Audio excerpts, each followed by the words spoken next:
கர்நாடகா கூட்டிகிட்டு போயிடுது. தமிழ்நாடு அதிரடிப்படைக்கிட்ட போனாலும் அடிச்சுக்கிறாங்க, கேஸ் போட்டு விட்டு வந்துடுறாங்க, மனுஷன் உயிரோட விட்டுறாங்க.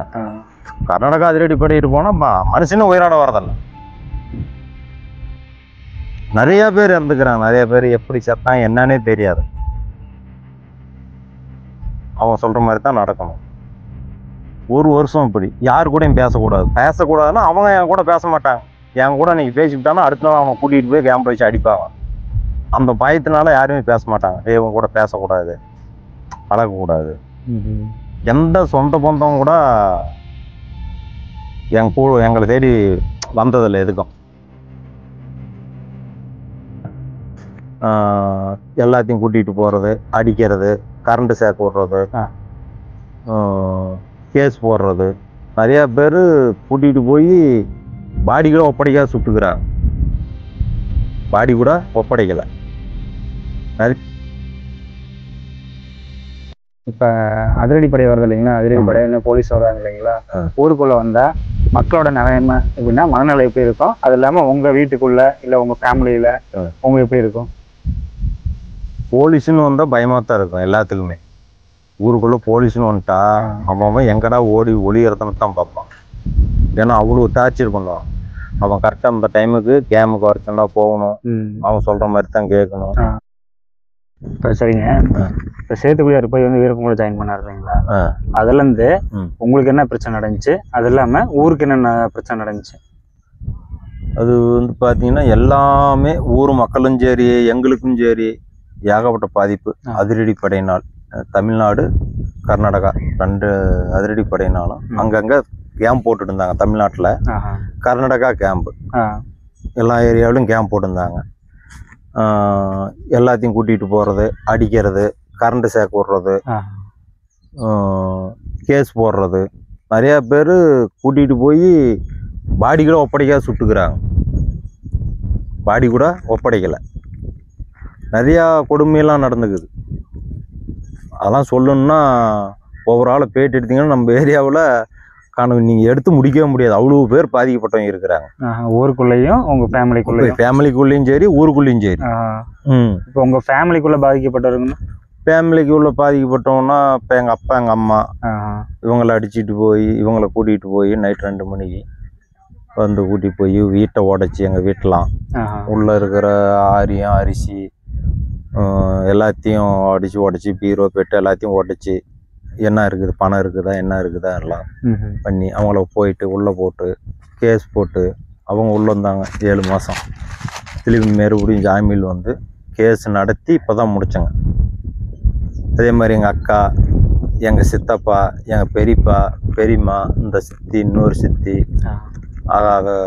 பெரியப்பாவோட பிள்ளைங்க எல்லார் மேலேயும் கேஸ். எங்கள் குடும்பத்துலேயே 26 பேருக்கு மேலே கேஸ்.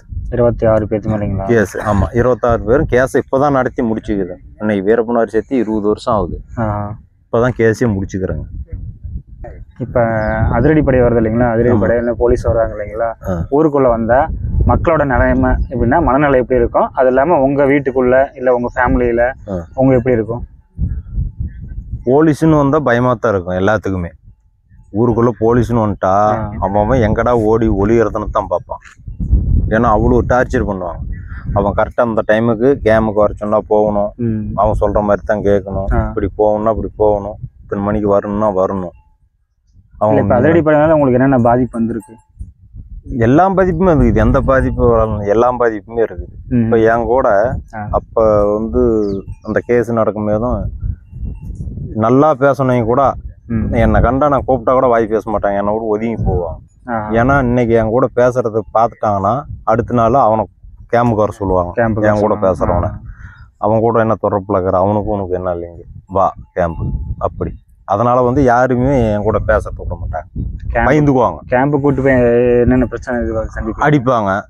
உனக்கு தெரியும், அவனுக்கு உனக்கு என்ன இல்லைங்க, என்ன தெரியும், எங்கே கூட்டி போயிடணும் நம்ம காட்டுக்குள்ள, யாரை பார்த்தீங்க, அது மாதிரி பிரச்சனை வரும்.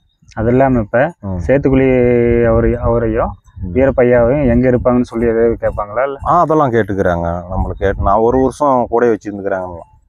1 வருஷம் அவன் கூடயே இருந்துக்கிறோம். அவங்க சொல்கிற டைமுக்கு போகணும் வரணும். அவங்க எங்கே கூப்பிட்றாலும் அவங்க கூட போகணும். நைட்டு 12 மணிக்கு இந்த காட்டில் இறக்கி விட்டா நீ போ, நடந்து போனால் போயிட்டே இருக்கணும். போய் பார்த்தீங்கன்னா முன்னாடி போலீஸ் இருக்கும். திருப்பி அவங்க கூட திரும்பி ரிட்டர்ன் வரணும். அதெல்லாம் நிறைய டைம் ஒரு வருஷம் என்னை கூட்டிகிட்டு சுற்றிக்கிறாங்க. ஒரு வருஷம் அவங்க கண்ட்ரோல்லே தான் இருந்தோம். நீ இங்கே போ, பஸ் ஏறு, உடக்காப்பளம் போ, அங்கே போய் இறங்கு அப்படின்வாங்க. அவங்க என்னன்னா பஸ் ஏறி கரெக்டாக உடக்காப்பளத்தில் இறங்குறானா இல்லை இடையில எங்கனாலும் இறங்குறானா, யாருனாலும் சந்திக்கிறானா. இல்லை எந்தெந்த பிளேஸ்க்கு கூட்டிகிட்டு போவாங்க?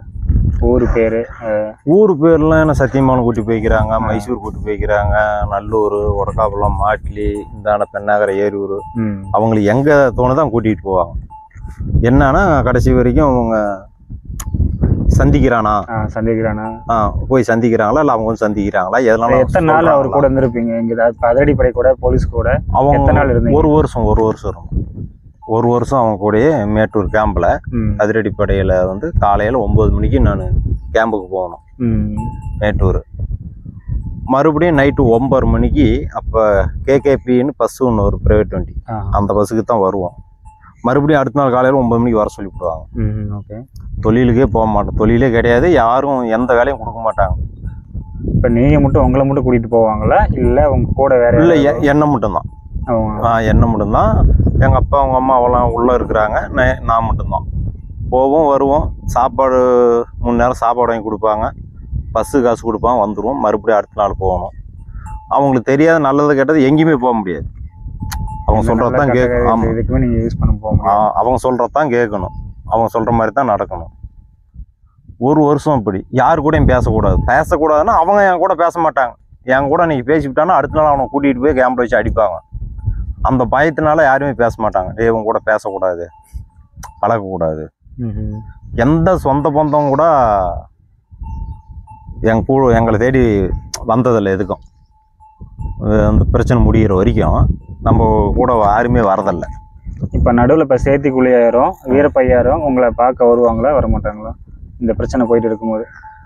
அதெல்லாம் வந்து பார்த்ததில்லை. நாங்கள் வேணால் போய் பார்த்துக்கிறோங்க, வர சொல்லுவாங்க, போய் வேணால் ஒரு டைம் 2 டைம் பார்த்துக்கிறோங்க. அவங்களாவெல்லாம் வந்ததில்லை. இப்போ ஊருக்குள்ளே வந்து அதிரடிப்படை வந்து இப்போ பண்ணாங்க இல்லைங்களா, அடித்தாங்க மிரட்டினாங்கன்னு சொல்கிறாங்க இல்லைங்களா? ஆமாம். அதனால் பாதிப்பு வந்தவருக்கு வந்து சேர்த்துக்குள்ளியாரும் வீரப்பையாவும் வந்து எதே ஹெல்ப் பண்ணியிருக்காங்களா? எங்கள் குடும்பத்துக்கு ஒன்றும் பண்ணினதில்லை. பொதுவாக ஊருக்குன்றது நிறைய பேர் மறைமுகமாக பண்ணிக்கிறான்னு சொல்கிறாங்க. ஆனால் நமக்கு வந்து எதுவும் இதனுடைய இதெல்லாம் இல்லை. என்னென்ன பண்ணியிருக்காரு?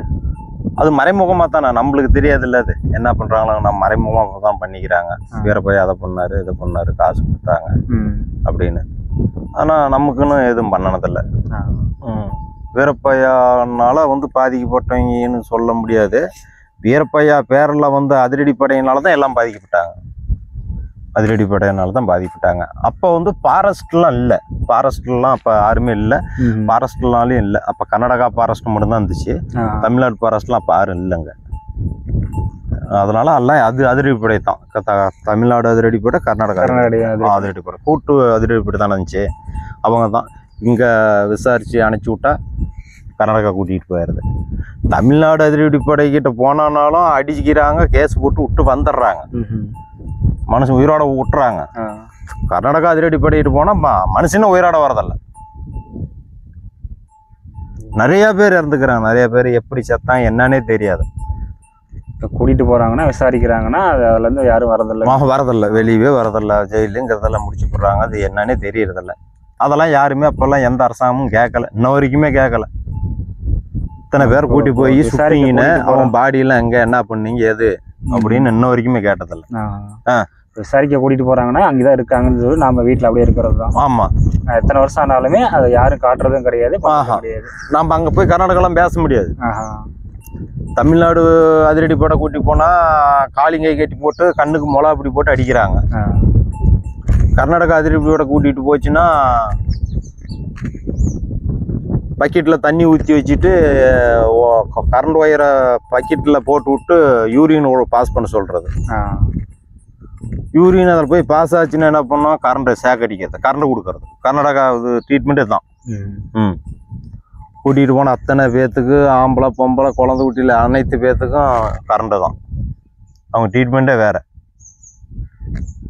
ரொம்ப பாதிப்பு. கர்நாடகா தான் ரொம்ப பாதிப்பு.